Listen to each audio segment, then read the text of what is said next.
सब केहू के झारखंडी जोहार। तो आज हमरे मन नागपुरी भाषा के कंटिन्यू करब और आज हमरे मन जानब कि उपसर्ग और प्रत्यय नागपुरी भाषा में का होला, यानी व्याकरण में उपसर्ग और प्रत्यय किस तरह से यूज किया जाता है उसको जानेंगे मेनली। तो हम लोग देखिए उससे क्लास कंटिन्यू करने से पहले हम लोग देख लेते हैं कि मतलब हम लोग अकॉर्डिंग टू सिलेबस चल रहे हैं, ठीक है।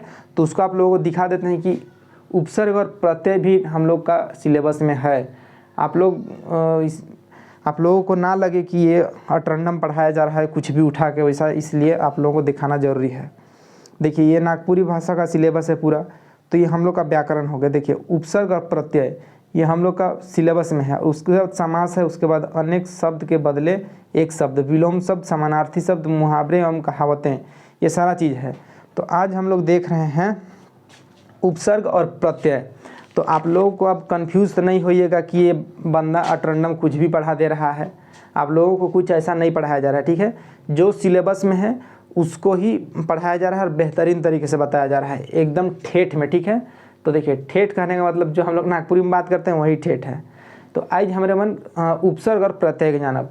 तो उपसर्ग क्या होता है, अब मन में उपसर्ग क्या होता है भाई, प्रत्यय क्या होता है। और उपसर्ग और प्रत्यय से क्वेश्चन आना ही आना है। ऐसा चैप्टर यानी ऐसा टॉपिक है ये उपसर्ग प्रत्यय कि उसमें आप लोग छका भी जाइएगा और एक आध क्वेश्चन आएगा ही, एक दो क्वेश्चन आना ही है। तो सबसे पहले हम लोग उपसर्ग को क्लियर करेंगे, उसके बाद प्रत्यय देखेंगे।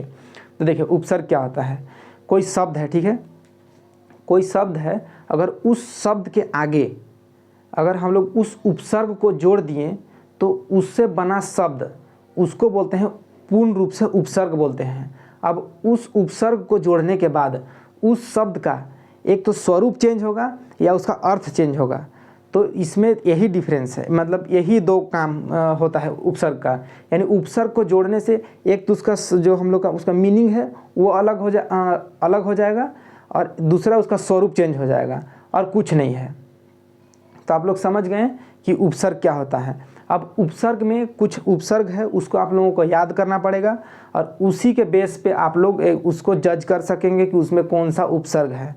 जैसे उपसर्ग अ एक उपसर्ग है, ठीक है।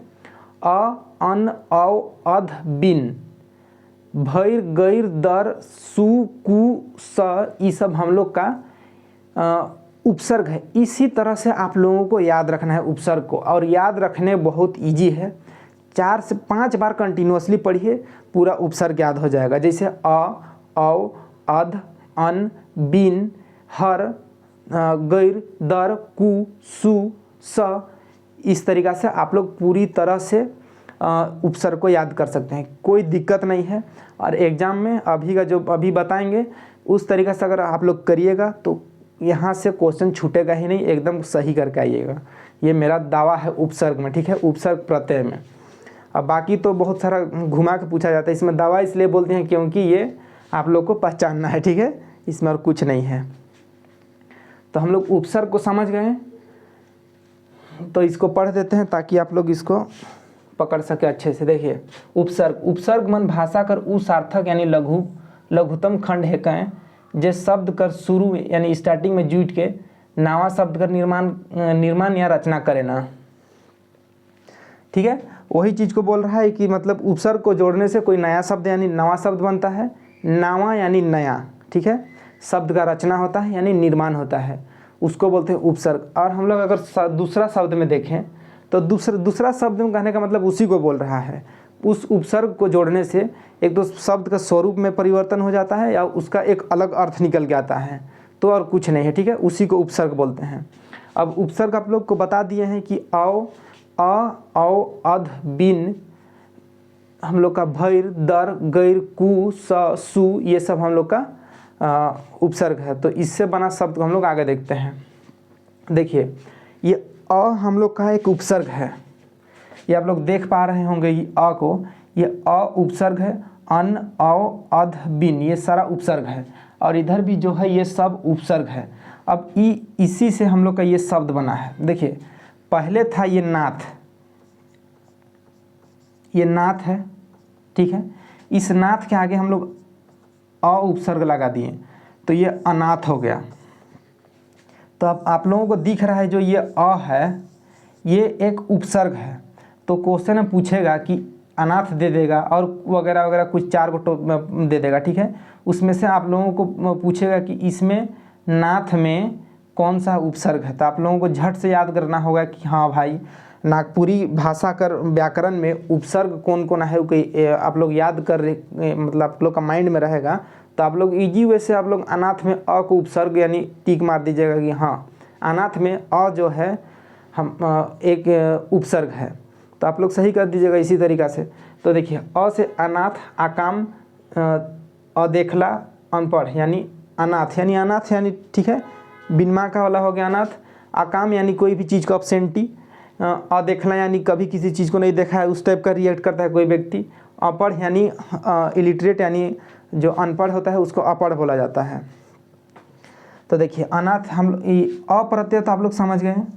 अप्रत्यय से इस तरीक़ा से शब्द बनता है अनाथ, आकाम, अदेखला, अपढ़।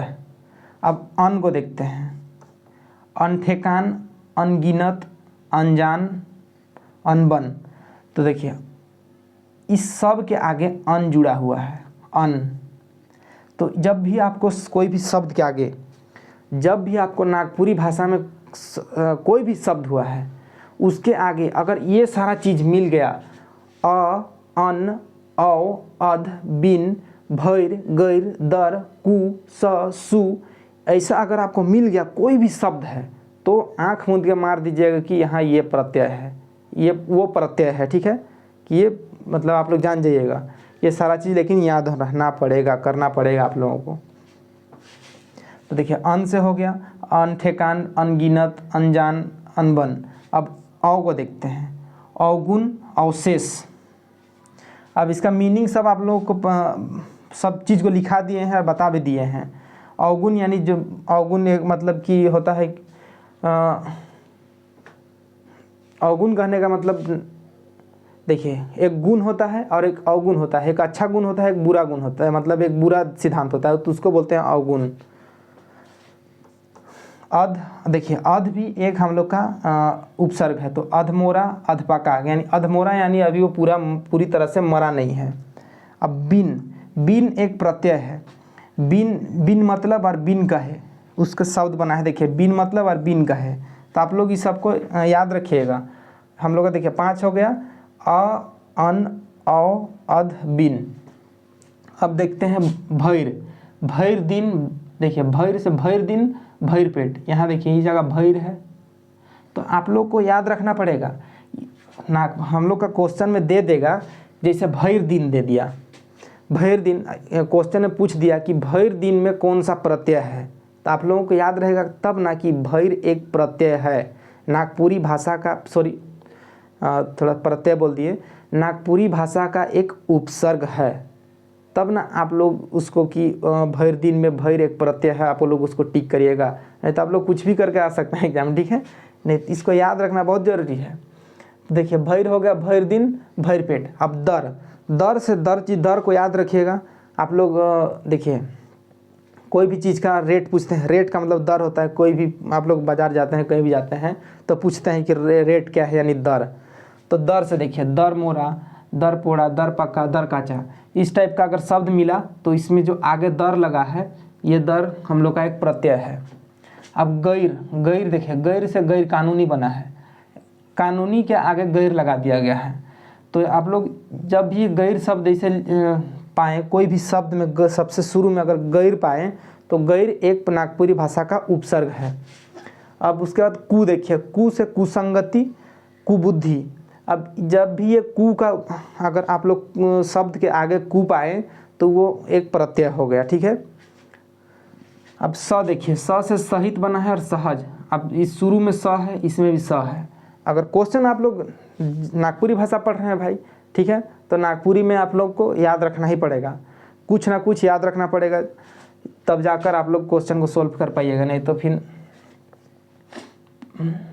उसका रिजल्ट पता ही होगा, ठीक है। तो हम लोग का ये स हो गया।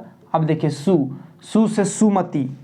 अब ये जो सु है, अब देखिए आप लोग याद नहीं रहेगा कि सु एक प्रत्यय है नागपुरी भाषा का, याद ही नहीं है आप लोगों को, तो कैसे टिक करिएगा भाई कि इसमें कौन सा प्रत्यय है।